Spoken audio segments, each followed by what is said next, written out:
একটা ছোট্ট গ্রাম, সেখানে থাকে রাহাত নামের এক গরিব ছেলে। বাবা নেই, মা অসুস্থ। সকাল সকাল সে বের হয় রাস্তায় মানুষের কাছে কাজ খুঁজতে। সারাদিন কাজ না পেয়ে রাহাত ক্লান্ত, ক্ষুধায় পেট জ্বলছে, কিন্তু পকেটে টাকা নেই। চোখে পানি এসে যায় তার। হঠাৎ সে শুনল, বাবা, সারাদিন কিছু খাইনি, একটু সাহায্য করো। একজন বৃদ্ধ ভিক্ষুক কাপা হাতে তার দিকে তাকিয়ে আছে।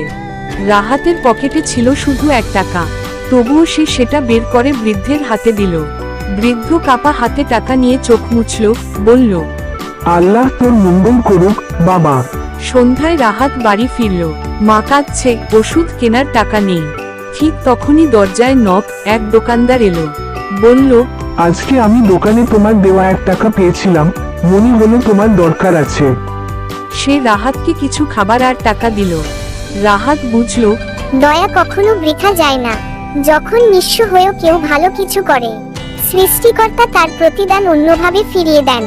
1 টাকার দয়া হয়তো কারো জন্য জীবনের আশীর্বাদ হতে পারে। সব সময় মনে রেখো, সামান্য দয়া বড় অলৌকিকতা তৈরি করতে পারে। গল্পটা যদি ভালো লাগে তাহলে লাইক, কমেন্ট, শেয়ার এবং সাবস্ক্রাইব করবেন প্লিজ।